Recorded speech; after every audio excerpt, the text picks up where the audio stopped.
fueron los amos del mundo, conocido durante mucho tiempo. Durante siglos, el Imperio Romano se extendió en torno al mar Mediterráneo y todas esas tierras que dominaba estaban unidas bajo una unidad política, el imperio, hablaban un mismo idioma, el latín, y compartían leyes y formas de vida. Pero a finales del siglo V, ojo, esta unidad desapareció y los territorios que bordeaban el Mediterráneo se fragmentaron, pues como si de un puzzle se tratase. ¿Quieres saber por qué? ¡Adelante!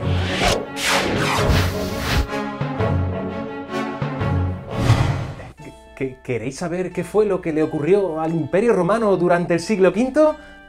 Hola, soy Cayo Lucio Balbo y vuestro profe me ha pedido que os lo explique. Bueno, es una movida un poco difícil de explicar, pero vamos a intentarlo. Una sucesión de problemas económicos y políticos se unieron a una amenaza venida de más allá de Asia. Eran los terribles hunos. A principios del siglo V, los hunos, un pueblo bárbaro llegado de Asia y dirigidos por Atila, invadieron y arrasaron el Imperio Romano de Occidente. ¿Cómo? ¿De Occidente? Ah, que no lo sabéis. En el año 395, el emperador Teodosio dividió el Imperio Romano en dos.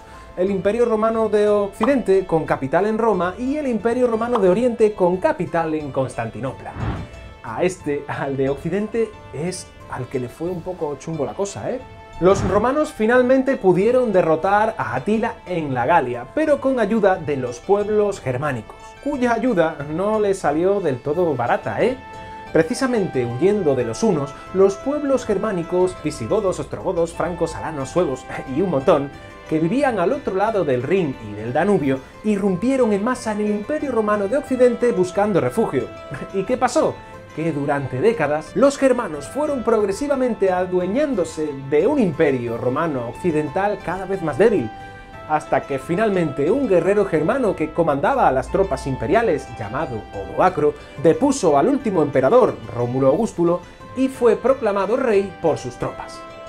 Esto ocurrió en el año 476, y los historiadores de vuestra época considerarán esta fecha como el inicio de una nueva época en la historia, la que llamarán Edad Media.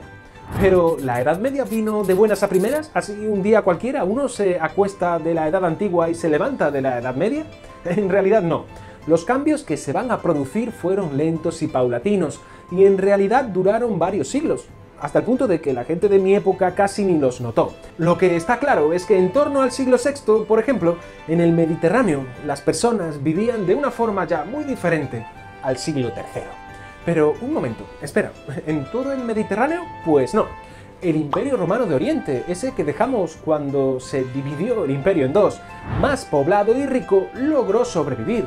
La parte oriental del imperio se mantuvo durante nada menos que 10 siglos, sí, desde el siglo V al siglo XV, y a esta civilización la conoceréis más adelante con el nombre de Imperio Bizantino, ya que su capital era una antigua colonia griega llamada Bizancio, sobre la que el emperador romano Constantino, que en paz descanse, fundó una nueva ciudad, Constantinopla, que vosotros conoceréis como Estambul. Por aquel entonces, Constantinopla era el Nova Más, con más de medio millón de habitantes. Un poco como la Nueva York de vuestra época, sí, creedme. Su ubicación era extraordinaria. Su puerto convertía a la ciudad en un enclave estratégico desde un punto de vista militar y un lugar privilegiado para los intercambios comerciales entre Oriente y Occidente. Una vez el Imperio Romano de Oriente se fue afianzando, el emperador Justiniano, quédate con este nombre, con el objetivo de restaurar todos los territorios perdidos en el siglo anterior, conquistó algunas de las antiguas provincias occidentales y recopiló y adaptó las leyes romanas que constituyeron el llamado Código de Justiniano. Justiniano fue el primer gran emperador bizantino. El emperador gozaba de un poder absoluto como jefe del Estado, del ejército y de la Iglesia. A este poder es a lo que vosotros lo conoceréis como cesaropapismo, término que define a una sola persona que tiene el poder político, César, y religioso, papa. Tanto fue el poder que fueron adquiriendo los emperadores en Bizancio, que poco a poco decidieron romper la dependencia que en materia religiosa seguían teniendo con Roma. Así fue como poco a poco las ceremonias y las normas de unos y otros empezaron a diferenciarse. Os podéis imaginar las movidas que se montaban en uno y otro lugar, hasta que llegamos al año 1054, en el que ambas iglesias se separaron en el llamado Cisma de Oriente.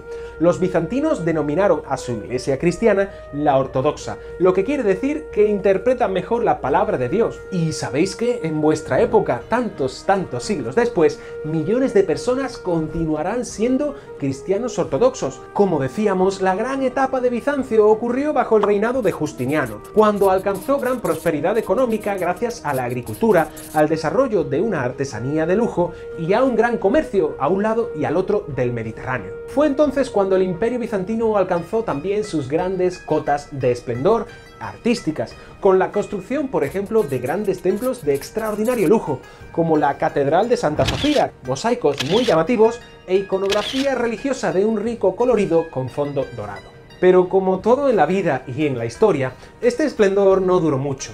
Tras el siglo VII, Bizancio perdió buena parte de las conquistas de época de Justiniano, y a partir del siglo XI, los turcos otomanos, quedaos con ellos que van a dar mucha guerra, un pueblo musulmán establecido en Asia Menor, conquistaron la mayor parte de los territorios bizantinos. En el año 1453, tras un largo asedio, los turcos otomanos se apoderaron de Constantinopla, y con ello el Imperio Bizantino desapareció definitivamente. Pobrecitos, ¿no? Las raíces culturales de millones de personas del Mediterráneo oriental dependen de ese antiguo Imperio Romano de Oriente, cuya capital era Constantinopla y que hoy es Estambul. ¿Qué ocurrió, mientras tanto, con la parte occidental del Imperio Romano? Lo veremos en el próximo vídeo. No te pierdas esta serie de vídeos de historia medieval y moderna para estudiantes de secundaria. Y no te olvides darle like y suscribirte a La Cuna de Halicarnaso. Y ojo, si quieres acceder a material exclusivo de este canal, visita mi página de Patreon y, ¿por qué no?, hazte miembro. Nos vemos en el próximo vídeo. ¡Adiós!